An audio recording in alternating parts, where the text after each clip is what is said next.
Everybody, welcome to today's webinar called Keep Your Contract, Keep Your Revenue. I'm Mike Honeycutt. I'm the Director of Marketer, newly installed Director of Marketing at PKWARE. Excuse me, that was a lot of words. And I want to thank everybody for joining us. Today we're going to talk about something kind of serious that needs to be unpacked. I know it's weighing on a lot of people's minds.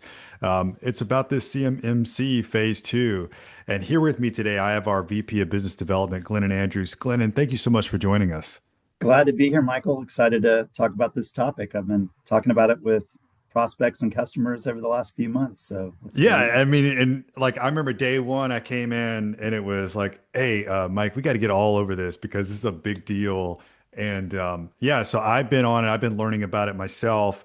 And Glennon, with that, let's just dive into it. I mean, like, let's sort of explain what the CMMC is, like what the requirement is, and like why we're tying this to revenue, right? Because that's really at the end of the day, that's what matters. Yeah. So it's great introductory. CMMC has been around for 20 years. A lot of people that work in the federal space, a lot of people that work with DoD contractors, they know of that, but until starting in November, it's going to actually have teeth. And it's not fines like a lot of regulations where if you get breached or something happens, you're going to get a fine in place for that. This is actually tied to being eligible to participate in contracts with the DoD. And it doesn't just apply to like the major, you know, multi-billion dollar kind of global names that in the DoD and the defense industry. This can even be small manufacturers, for instance. We've even had a furniture company come in, with Wow. small teams that are trying to participate and work with the DoD. And it's not like, they've worked with it for 10 years. They've never really taken data security seriously. But you're now seeing that again, not just these prime contractors that you know of, it's even the small mom and pop shops that are working with them. Yeah, I mean, I'm glad you articulated that, right? Because I think some of these organizations may be thinking, right? So, like, look, I'm just a 15-man team, I don't even know how I'm going to handle this. And so, I would love for you to kind of dive into how PKWare helps these smaller organizations, right? Because we're not looking to add, complexity, right, or more work. We're actually trying to take it off your tables or off your plate, I should say. So Yeah. maybe you kind of walk us through that and explain how PKWare, like really just what the value that we bring in a real partnership. Yeah, so I mean, we are data centric. That is our piece, and CMMC aligns with kind of the zero trust that a lot of the government speaks to, which is making sure that this data is protected, making sure you know who's accessing, and making sure you know where it lives. One of the major things with that is you don't want to have to rely on end users to do it. So the way we approach this is having an easy way to be able to protect data, make sure it's encrypted at rest, and it needs to be encrypted in transit. Depending on what the value, what the contents of that controlled unclassified information is, it can be different for every one of those manufacturers. Again, the furniture company, they may get plans for like the Pentagon for floor layouts, because they're putting desks and chairs in. What they're selling isn't necessarily sensitive, but that information about government buildings, it could be an Air Force base, it could be, a Navy shipyard. They don't want that data getting out to threat actors. We are seeing more and more where foreign governments are actually getting involved hacking these kind of Right. systems, and they're going to take the path of least resistance to get in.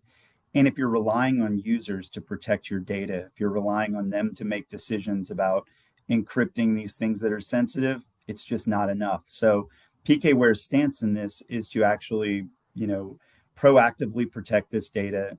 You need to understand where your data lives. And then we have multiple forms of remediation and encryption to be able to help with this. So it can protect it at rest, but it's going to be better than doing disk level encryption. But then you also want to be able to protect that in motion. That's another one of these requirements. And with CMMC, you also coming up, this November and on, there's going to actually be audits associated with this. Right. You got to show your work. Yeah, Yeah, absolutely. exactly. Yeah. So it's not just doing the work and encrypting the data. You have to prove that to somebody. Right. And as this moves along and progresses, again, it's not fines, it's being able and being eligible to get these contracts. So it's revenue. Yeah, 100%. I mean, and you kind of touched on it, there are other solutions out in the market today, right? But maybe explain if in a little bit more detail, what we're providing versus I think, we've said like a BitLocker before, right? Yeah. Like kind of go into the nuance there. Yeah, so I mean, BitLocker, it does a job. It's very good at what it does. But think of it, it's disk level encryption. That's your laptop. If your laptop gets stolen, everything on it is locked, essentially that Yeah, password to log in. But that's the way BitLocker would work on, a file share or on, something in a data center.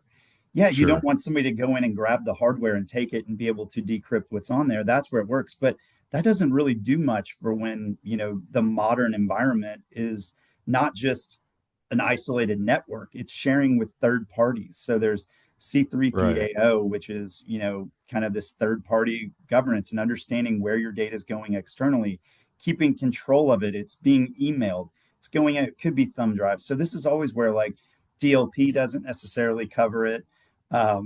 These kind of at rest systems don't do it. And then, but the way it's written, BitLocker technically could protect data at rest, but if a threat actor gets into that, they're going to be able to get everything in that database once they decrypt it, which is going to happen when they authenticate by stealing somebody's credentials. They're going to get the keys to the kingdom. They can scrape all that data Hmm. and do whatever they want with it. They're going to take it offline. Most of the time, when somebody gets breached, they don't find out for, I mean, at least a week, but a lot of times it can be 6 months that somebody has access to your environment without you knowing. So they can take all that data. You know, Sometimes it's overhyped, but with this kind of quantum thing, the harvest now, decrypt later sort of Yeah. scenarios, it's not going to protect against that like a BitLocker won't. Where we can do this is we have stronger at rest encryption that's transparent, or we can do file level encryption. So that stays persistently with the files. So even as they move externally from your organization, they're still protected. You can still have control over who has access to that data. You can revoke that access. So there's things like that that can happen to make this a lot stronger. So that's kind of the data at rest portion, even though persistently that can protect it. But when you even look at like secure file transfers, there's a lot of options out there, but we do hear about Microsoft getting breached. When you're one of the biggest organizations in the world, you're going to be a target, especially when you're Right. providing security. And then you have things like Move It, where they were working with almost every healthcare company in the country. When they got breached, thousands of organizations' data were also at risk and scraped off. So that's where we're going to be able to give you more control. We have smart keys that make encryption seamless for end users, and that's the whole point. You don't want to rely Yeah. on end users, and we need to make sure that there's a seamless way for them to access data without getting slowed down because they just want to do their jobs. Yeah, absolutely. Right. I mean, that's like, so one element of this is obviously you want to get the contract so you can make revenue, but you also can't stop the operation, right, of your work, Yeah, right? Like, we can't add that friction there, right? So business continuity is the name of the game. And so I'm glad that you really did a good job articulating where we stand, like data centric security, right? Which is really a key value prop to PKWARE, right? And you listed DLP, right? And sort of the gaps that we acknowledge with our solution and how we've come to market. So now I want to kind of go into, right, like I touched on this earlier where, you know, there's this thought of, man, this sounds like a lot of manual work. Like this sounds like another overlord that's coming into my organization, right? And now I've got to do more, I've got to enact more policies, more processes to our daily job, right? And I don't have the team to do this, right? And so what do you say to an organization today, or if you're talking to them, like, how do you give them the partner speak, right? Because that's what these organizations are really looking for. They're looking for a partner, right? yeah, Keep them off the front page, headlines, right? yeah. Protect them, right? I don't want a surprise 6 months from now, like you were saying earlier. So talk to me a little bit more about the real partnership that PKWare brings. Yeah, I think it's a great point because, with this CMMC story, again, CMMC has been around for 20 years. It's been the last, really, I mean, I think the CMMC 2.0 was announced 2 years ago. So we had an influx of people coming in, and those were probably more of the large contractors that were sort of preparing for this. They knew. Now what we're seeing is these subcontractors. that Yeah. are coming in. And I think it's just like you said, they're nervous because they don't have large teams, they don't have large budgets. But if they're not gonna take a huge hit to that revenue and make that worse, they need to do this. So it's a phased implementation for CMMC. It's going to be rolled out over a couple of years again to the point when there's actually audits, when they require data discovery. And we've phased what we're positioning for this in the same way. So we want to be able to do an easy stand up. This is something that again, it's May right now, towards the end of May. We're almost halfway through the year. And this is a November deadline. We have plenty of time to still get that done and help these companies. So what it can be is going in, we have an assessment that you and I put together that helping businesses understand where that sensitive data would live, where that CUI data, where it might flow inside their organization, where it may go to third parties. And that's kind of step one, understand where that data lives. We do offer data discovery. It's probably, for a lot of these smaller organizations, it could be overkill because many of them are probably storing sensitive data on one file server or two. But we're able to do that very easily and roll out encryption in those places.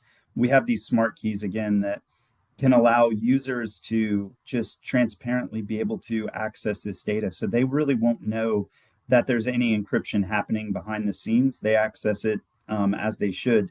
But again, there's layers of protection to stop the people that shouldn't have access to go in. So this is something that can roll out in a few days over, time of a few days spread out over a few weeks to get them implemented. Right.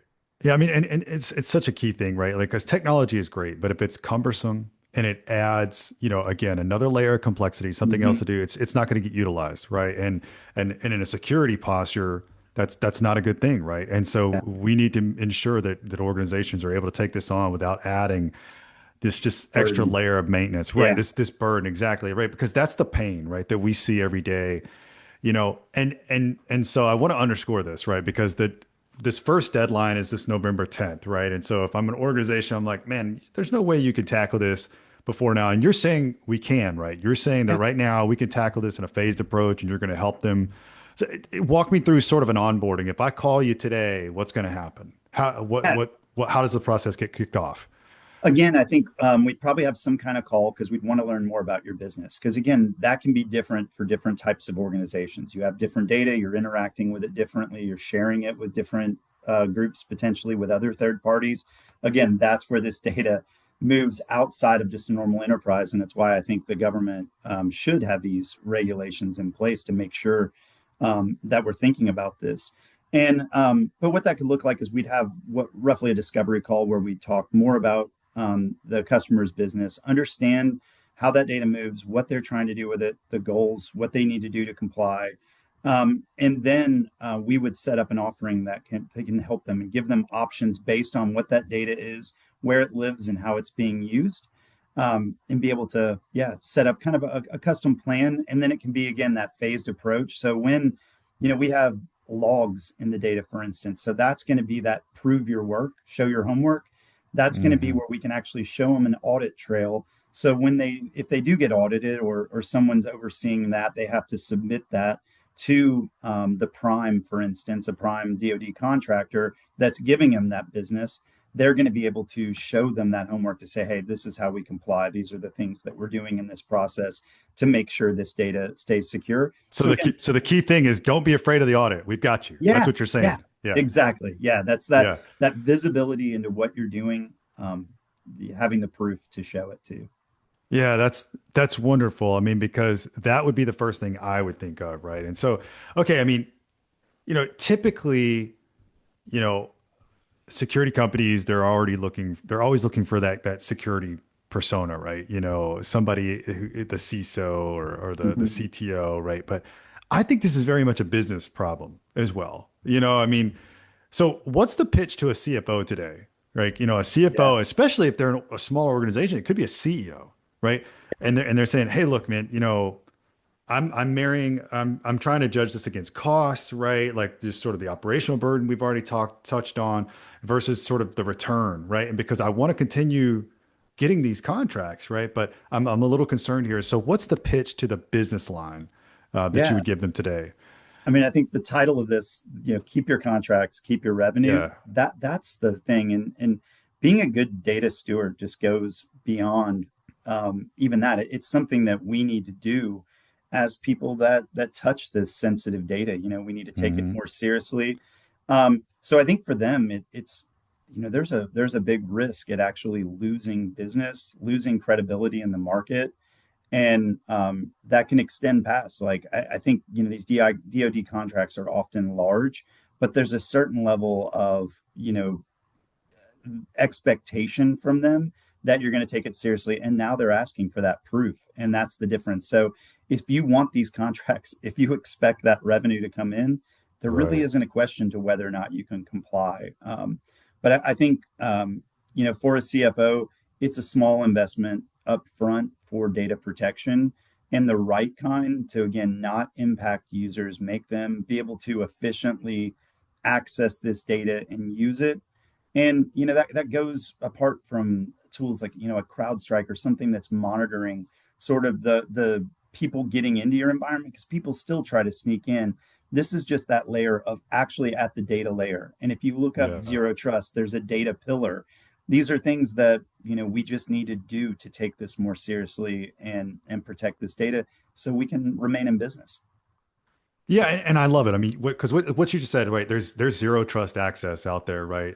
There's those controls in place, right? But the thing is that at some point a breach is going to happen, right? And we can sort of just plan on it. But what you can rest easy at night, and you have the peace of mind, is even if they harvest that data, as you've mentioned earlier, it doesn't matter, right? It's Yeah. encrypted, it's protected if you have PKWARE, right? And that is a huge burden off of your shoulders. And so I love that message, that data centric message. I think it's really key. Um, we talked on earlier, we have an assessment that we've put together that kind of goes over like sort of the regulations and the what you should be looking for, right? The sorts of things that specifically in any vendor, right? Mhm. Um, so you've kind of talked to, give me like a first date, like a first date call. So they call. You said that we're going to look over sort of how their organization is structured, where the data is going to go. Yep. That's a 30-minute call, I'm assuming. And then Yep. after that, Usually a then what? demo where Right? we would customize a Okay. demo to show them how we can do this. Because again, different companies, depending on what they're doing, if again, they may have IP. That furniture company I referenced, they're Yeah. going to be selling chairs. It's going to be more thinking about the data from that defense contractor or from a prime that they're sending over that's going to be, could be sensitive proprietary information to them. But if you are a manufacturer of something, say it's a drone technology, say it's some kind of munitions or weapons, that could be IP as well that you don't want going out or getting lost in this. So there's going to be ways, and then the way we do that with our product is to set up policies. So we try not to rely on end users because end users take the path of least resistance. They just want to get their job Sure. done. So least amount of impact to them that we can provide is best.